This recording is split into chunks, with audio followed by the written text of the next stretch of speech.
Hello and welcome to Sovereign RPG. I am Sovereign. Today we are back in New World for another quick guide. Today I'm going to be teaching you how to two-man all of the corruptions in a really small amount of time. The small ones in less than a minute and the large ones in about 3 to 4 minutes with only 2 people. This is very easy to do, and the only one you may have trouble with is the large portals, mainly because you have to kill everything that is involved in the portal and it just takes a little bit longer, and you could have a little bit of trouble with the last boss, especially if you are around the same level or slightly lower. With this way of doing it with the smalls and larges, you've got the monoliths, you've got the portals, hives, and groves. You can do all these super simple. You can do these at lower levels. You don't have to worry about killing anything because you won't actually have to kill anything except for the carapace protecting the actual heart of the corruption when you're closing it down. So let's get into it. I'm going to go through each of them, show you what you have to do. So let's get straight into it. Now at the start, you're going to want to set up a camp outside of the area or just around the area where the corrupted portals are spawning, the corrupted hives, the corrupted monoliths, where they're all spawning.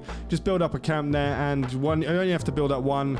You run in, you set that as your respawn, and you crack on just in case any mistakes are made while you're running around kiting, or if this is your first time, then you're going to be learning how to kite the mobs. You're going to be learning what mobs have which abilities. Some have slows, some have range attacks, some you have to dodge, throwing fireballs and void balls, etc, etc. So sometimes it's going to take a bit of practice. It just saves you from running all the way back, and if your other guy is still alive and he starts kiting, then you can respawn, run back in, and continue doing the job of the non-kiter. Now first up, we have the Corrupted monolith, the small version. This one's really simple. You're going to want 2 of you. You're going to want one of your friends to run in, just grab all the aggro and kite all of the mobs around away from the carapace in the center. Now you're going to want the guy who's kiting to hit the carapace once that is actually hit and damaged by him. He doesn't have to do anything else now apart from run around and make sure those mobs aren't on top of you. When you actually break the carapace, you're going to want to roll dodge out of the way, get your friend to run in and get all the aggro from those new spawns that come up. Run back in once he's got the aggro, hold down E on the corrupted monolith, and that is pretty much it. You can do this in 30 seconds, 40 seconds maximum. Really quick XP. Get it completed, get your box done, get your standing and your coin and your 400 to 500 XP each time you do this. Really quick, really simple. Next up, we have the Festering Hive. Now this is another minor corruption breach, one of the smaller ones on the map. You're basically just going to want one of you to run around doing the same thing, kite all the mobs, get your friend to actually hit the door once, just the one time. Once that door has been hit, your friend just has to go around and just kite the mobs again. You smash down the veil, which is the entrance to the door. Once that has been fully broken down, you're going to want to roll out of the way. Now what my friend Frenox does on this one is he lobs in a fireball into the doorway, and it hits everything inside and it pulls them out, so you don't get any aggro when they actually spawn in. You can do it many other ways. You can break down both doors. There's a boss that spawns for your guy out there, so you need to be really quick. Then you run around, get straight through, and you get onto that corrupted hive's heart. Use your Azov staff while he's running around the outside. Sometimes you can take a little bit of heat, because if you get the deer boss, he does have a slow. If you get the two-handed boss, he also has a slow. It's just a wham bam, thank you ma'am. That one's done really quickly, less than a minute. Same XP, same standing, all good times. It's really that simple. Now next up, we have the Infested Grove. Now this spawns a tendril in the middle and a couple of monsters around that tendril. What you're going to want to do is have your guy run in. When he's in there and he's attacking that tendril, gets the aggro on that tendril like I'm doing right now, you're just going to be dodge rolling out of the way of his AoE attacks, of his long range attacks, and you don't get any melee hits, and you don't get really hit that hard as long as you time the dodges really well. Sometimes I missed that dodge because I wasn't paying bloody attention. Sometimes you die.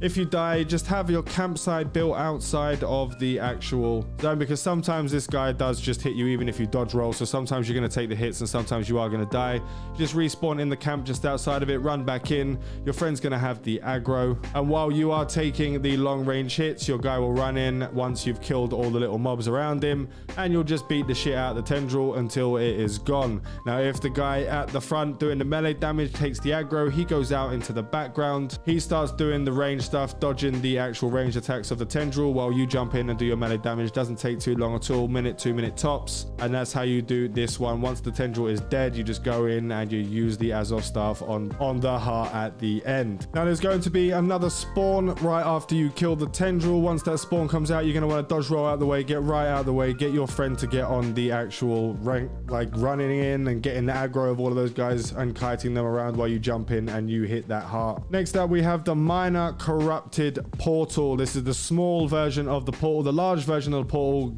sometimes you can get it done, sometimes you can't get it done, depends on which boss spawns.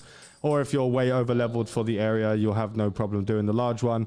With the minor one, you just run in and you basically just kill everything that pops up. Once you kill everything that pops up and you get to the final wave, a boss will spawn. You kill that boss, you run into the middle and you get your heart. Use the Azov staff and you've completed the minor portal. There's nothing to get around the minor portal itself. You just have to kill everything, then do everything that you need to do and just complete it. It takes a little bit longer than the rest. And if you have other options, just don't bother with any of the portals. It just takes too long of a time. Just crack on with the other ones as they come. So next up, we have the major corrupted monolith. Now this will have 3 carapace orbs that you have to actually use on the Azov staff on the corrupted pylons. They'll be on each side. Now what you're going to want to do is get your friend or yourself, whoever's doing the kiting, to run into one of the corners. So when he runs into the corners, gets the aggro of those guys, you run in, you use your Azov staff on the pylon and close that one down.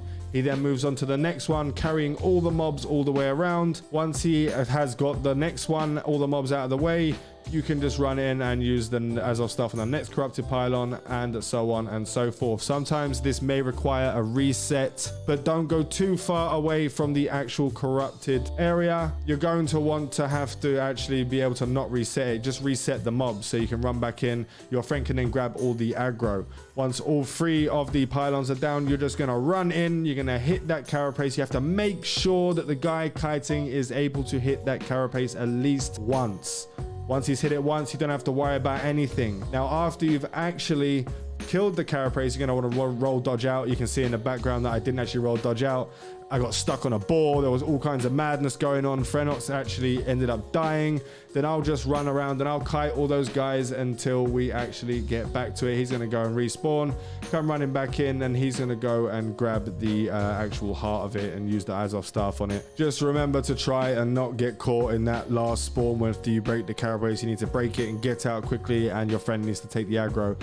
If you both have aggro, it makes it very difficult for you to actually jump in and close the actual corruption down. And that's what we have for the lower zone corrupteds. The other ones that I haven't mentioned in this one, like the portals, doing the portals, I have mentioned something about the small one. It is easy enough for you to do as a 2-man. You will require to be around the right level though, between 35 and 38 to be able to 2-man that with no issues. If you are lower level, it can be a bit of a nightmare, but you can do the same thing, kite them around in circles and just hit them as they are coming. So just like as your mate is getting chased around, you just kill them one by one, trailing after them. It's not too hard. When it comes to the boss, then you can do the same thing. Whoever has aggro kites it. The person who doesn't have aggro runs in, does some damage. If he gets aggro, you then kite it. Your friend comes in and attacks the boss, and that's it, done. The large portals are just not worth your time. They take way too long, especially if there's only 2 of you. The minor corruptions are just the smaller versions with a little bit less mechanics, but they're the same mechanics for the majors. So you have the minors, 1 carapace in the beginning for the minor, then you go into the major, and it will have 3 pylons and the carapace in the middle, and it basically just goes off of that. Some of these things take time to practice. Frenox is a very good player. He's a very good kiter. He's been doing this for a long time in multiple games, and I want to thank him for jumping in and helping me with this video. And that's all we have for today. Make sure to like and subscribe if you'd like to see some more New World content. I will be doing much more guides. I do a lot of gathering guides and crafting guides there on the channel also. They're a lot less time. You're talking like 4 to 6 minutes just to show you areas, the best places to actually grind out the different levels for the gathering, so the algorithm doesn't love them very much. If you are interested in that, make sure to check it out on the channel. Go to one of the other videos. I will leave videos in the description for the different gathering guides and the crafting guides. There will be many guides coming for the end game. I'm not going to be doing builds and stuff until I'm at the end game, because changes could occur until then, so there's no point in really doing end game build guides right now. So remember to like and sub if you are interested in that. I want to thank you all for watching. Fly safe and avoid local chat scams.